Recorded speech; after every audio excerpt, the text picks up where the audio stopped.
Olá, boa noite, amadas famílias. Como é gratificante estarmos novamente reunidos em nome de Jesus. Por gentileza, vamos deixar nossas águas a fluidificar sobre a mesa e vamos orar. Mestre e Senhor de nossas almas, obrigado por permitires que estejamos aqui como num só pensamento, num só coração, ungidos pela vossa misericórdia e bênçãos, para mais uma noite de estudo dos vossos aconselhamentos. Que nossas mentes se tornem receptivas às vossas divinas intuições, de sorte que absorvamos o verdadeiro sentido das vossas altivas palavras. Que a vossa paz inunde as nossas almas. Mestre querido, humildemente pedimos a vossa permissão para iniciar a nossa reunião de hoje, que assim seja. Meus irmãos, a página que iremos estudar está no capítulo 14 do Evangelho. Honrai o vosso pai e a vossa mãe. No item 9, a ingratidão dos filhos e os laços de família. Meus irmãos, devido à extensão dessa lição que fecha esse capítulo, nos vimos obrigados a fazer um grande resumo para não comprometer o nosso horário. Mesmo assim, eu creio que será o mais longo estudo de hoje. Vamos ver. Mil perdões por isso. Vamos à leitura. A ingratidão dos filhos para com os pais é um dos frutos mais diretos do egoísmo e o que apresenta caráter mais odioso.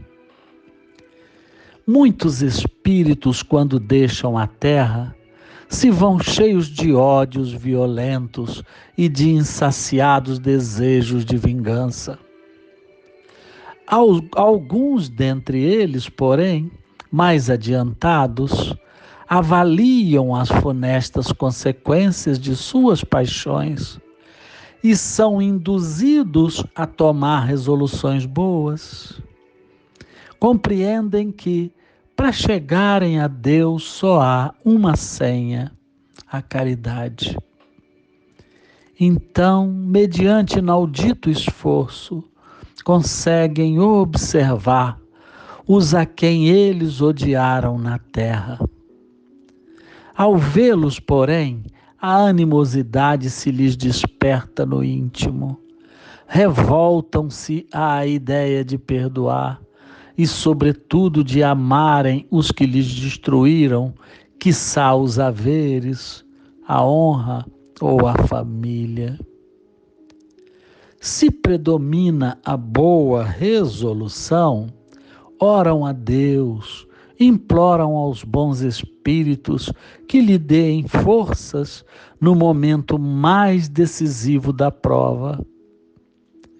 Por fim, após anos de meditações e preces, o espírito observa um corpo em preparo, exatamente na família daquele a quem detestou, e pede permissão para ir preencher na terra os destinos daquele corpo que acaba de formar-se.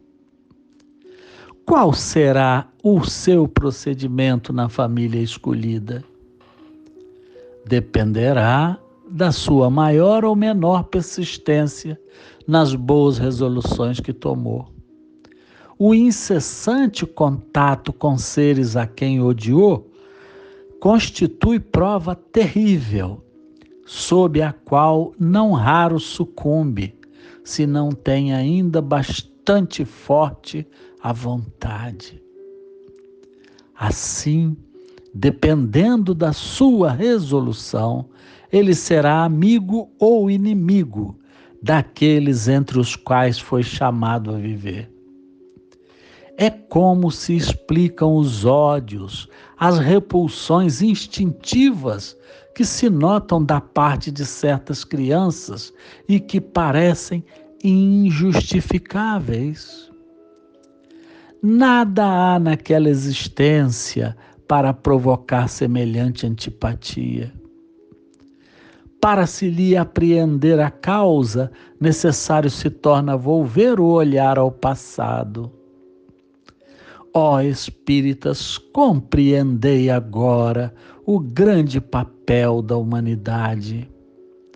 Inteirai-vos dos vossos deveres e ponde todo o vosso amor em aprimorar de Deus essa alma. Tal a missão que vos está confiada e cuja recompensa recebereis se fielmente a cumprirdes.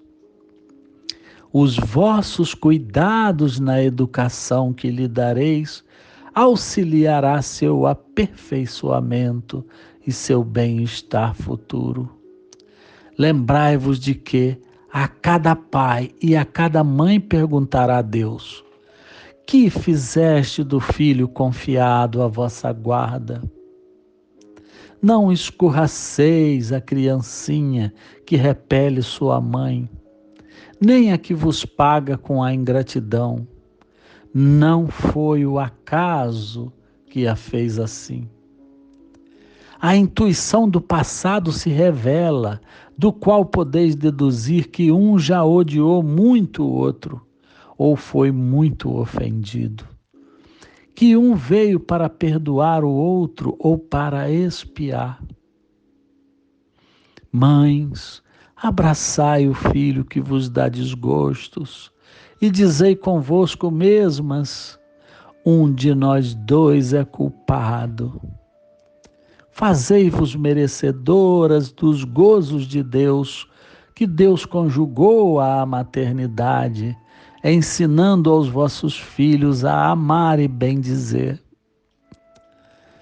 Mas, ó, muitas dentre vós, em vez de eliminar pela educação os maus princípios, desenvolvem-nos por fraqueza ou descuido, e mais tarde a ingratidão dos filhos será, já nesta vida, um começo de expiação. A tarefa não é tão difícil quanto possa parecer. Pode desempenhá-la tanto o ignorante como o sábio, e o Espiritismo lhe facilita, dando a conhecer a causa das imperfeições da alma humana. Desde pequenina, a criança manifesta instintos bons ou maus que traz da sua existência anterior. Espreitem, pois, os menores indícios reveladores do germen de tais vícios e cuidem de combatê-los, sem esperar que lancem raízes profundas. Façam como o bom jardineiro, que corta os rebentos defeituosos à medida que os vê apontar na árvore. Se deixarem se desenvolvam o egoísmo e o orgulho, não se espantem de serem mais tarde pagos com a ingratidão. Quando os pais hão feito tudo o que devem pelo adiantamento moral de seus filhos, se não alcançam êxito, não têm do que inculpar a si mesmo e podem conservar tranquila a consciência. A amargura natural que lhes advém da improdutividade dos esforços, Deus reserva imensa consolação, na certeza de que se trata apenas de um retardamento, cuja obra será concluída noutra existência, e que um dia o filho ingrato os recompensará com seu amor. As provas rudes são quase sempre indício de um fim de sofrimento e de um aperfeiçoamento do espírito. quando aceitas com o pensamento em Deus. E um momento supremo no qual, sobretudo, cumpre ao espírito não falir murmurando, se não quiser perder o fruto de tais provas e ter de recomeçar. Em vez de queixardes, agradecei a Deus o ensejo que vos proporciona de vencerdes, a fim de vos deferir o prêmio da vitória. Então, saindo do turbilhão do mundo terrestre e entrando no mundo dos espíritos, sereis aclamados como um soldado que sai triunfante de uma refrega. De todas as provas, as mais duras são as que afetam o coração. Muitos que suportam com coragem a miséria e as privações materiais sucumbem ao peso das amarguras domésticas pela ingratidão dos seus. Porém, não há desespero eterno, porque não é possível, seja da vontade de Deus, que a sua criatura sofra indefinidamente. Nada mais reconfortante que a ideia de que seus esforços podem abreviar o sofrimento pela destruição das causas do mal. Para isso, porém, preciso se faz que o homem se eleve a pairar seu olhar não só no presente, mas no infinito do passado e do futuro. Então esperais com paciência, porque explicável se torna o que vos parecia verdadeiras monstruosidades. Formam famílias os espíritos que, à analogia dos gostos, do progresso moral e da afeição, induzem a reunir-se. Os espíritos se buscam como o fazem no espaço, originando-se daí as famílias unidas e homogêneas. Se nas suas peregrinações acontece ficarem temporariamente separados, mais tarde tornam a encontrar-se, venturosos pelos novos progressos que realizaram. Mas como não lhes cumpre trabalhar apenas entre si, permite Deus que espíritos menos adiantados encarnem entre eles, a fim de receberem conselhos e bons exemplos, a bem de seu progresso. Esses espíritos se tornam, por vezes, causa de perturbação no meio dessa família, constituindo uma prova a desempenhar. Acolhei-os, portanto, como irmãos, auxiliai-os, e depois, no mundo dos espíritos, a família se felicitará por haver salvo alguns náufragos que, a seu turno, poderão salvar outros. Santo Agostinho, Paris, 1862. Passemos ao nosso humilde comentário pessoal. Irmãos e irmãs, mesmo tentando resumir a página, ela ainda se tornou muito longa. Porém, entendendo que a mensagem de Santo Agostinho foi suficientemente elucidativa e clara, limitemo-nos a algumas singelas observações. Muitos de nós nos espantamos, alguns até se revoltam quando veem filhos cometendo atos de ingratidão com os pais. Por que alguns filhos que foram criados com o amor e zelo e carinho, desde pequeninos se mostram revoltados e agressivos com os pais?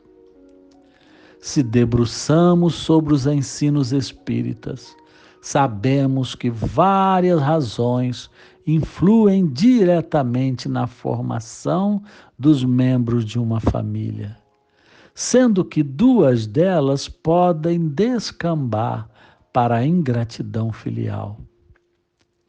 A primeira é a tentativa de reconciliação entre espíritos inimigos de passados, que se imaginam já preparados para essa reconciliação. E como os laços familiares são muito fortes, reencarnam como pais e filhos, imaginando que tudo acabará bem e em harmonia. Mas muitas vezes, quando o espírito revoltado se vê diante do inimigo de passado, um ódio ou mágoa incontida lhe assalta, muitas vezes sem ele mesmo saber explicar por quê. A cortina do esquecimento não lhes permite enxergar claramente a razão de tanta repulsa. Mas os pais esclarecidos espiritualmente continuarão a emprestar todo o carinho possível ao filho, com a certeza de que alguma coisa fizeram com ele para lhe provocar tamanha revolta. Além de essa reflexão, levar conforto aos pais, não lhes permite mergulhar em desespero ou depressão, nem em sentimento de falência na educação diante daquele quadro. É fundamental que os pais façam tudo o que estiver ao seu alcance em favor da melhor educação possível do filho, para que suas consciências não lhe cobrem negligência no futuro. Mas se todo o esforço dos pais for em vão e o filho se desvirtuar, o problema passa a ser exclusivamente do filho, acreditando a seu livre-arbítrio suas atitudes incompatíveis com a linda criação que tivera. E os pais não se sentirão penalizados no futuro. Outra razão explicada por Santo Agostinho para certas incompatibilidades entre pais e filhos é a discrepância moral entre eles. Muitas vezes, pais moralmente equilibrados aceitam o desafio de receber em seu seio familiar um espírito estranho ao seu meio espiritual, comumente bem mais atrasado do que eles, com o intuito de este espírito crescer através da convivência e dos exemplos de moralidade mais elevadas, redescobrindo o caminho da redenção.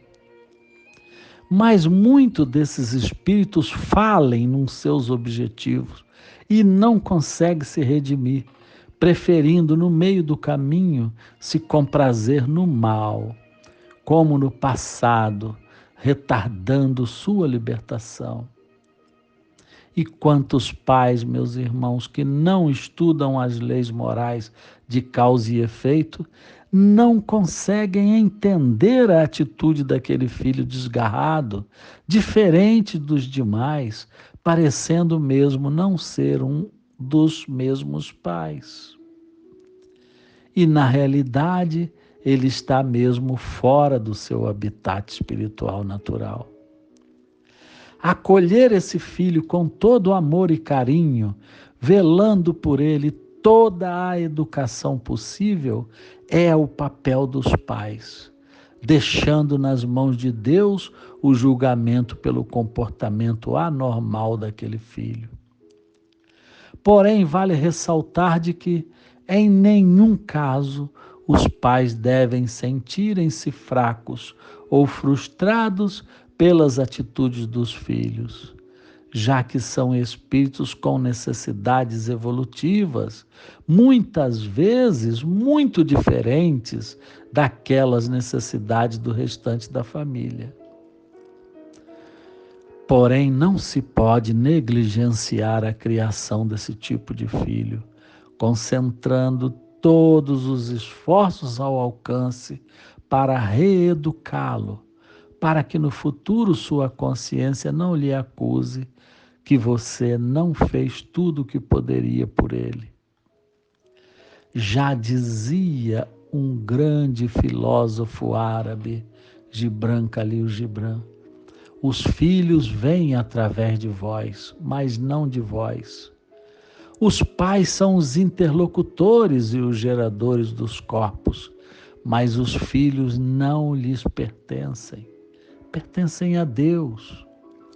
Com essa consciência, sempre vamos olhar para os espíritos sob nossa tutela como individualidades com vontade própria, com atitudes próprias e muitas vezes divergentes das nossas ideias e das nossas orientações. Aguçemos nosso senso de caridade na educação desses espíritos, mas não nos espantemos se eles se saírem diferentes do que sonhamos para eles, pois eles é que decidirão, em alguma instância, o que querem para si.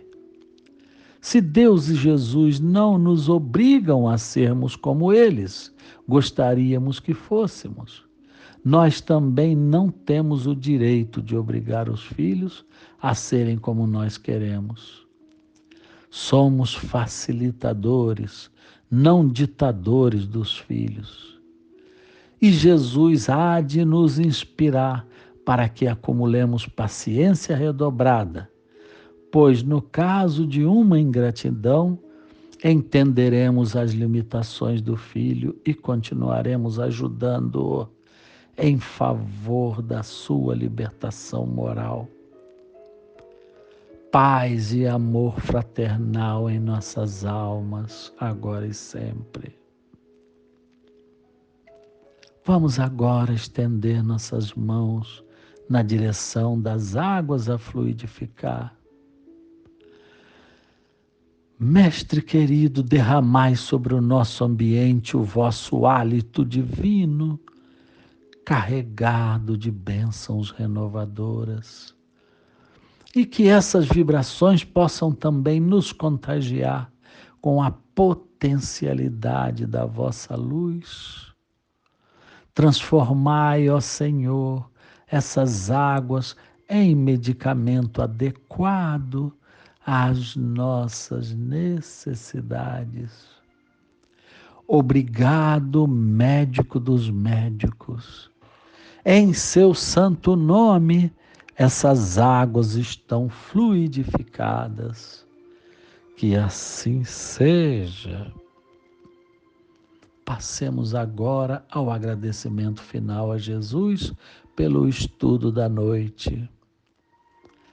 Ó, queridos irmãos e irmãs, com os nossos corações repletos de esperança, imploramos ao Pai que nos doe toda a segurança possível para que sigamos os nossos caminhos com uma fé inabalável. Aconteça o que acontecer em nossas vidas. Que sintamos em todos os momentos de nossas vidas a presença boa do Cristo, incentivando-nos a seguir o caminho que há de nos levar até Ele. Que resistamos, Senhor, a todas as tentações dessa vida, priorizando nossos objetivos espirituais e respeitando o direito de cada um de ser como queira.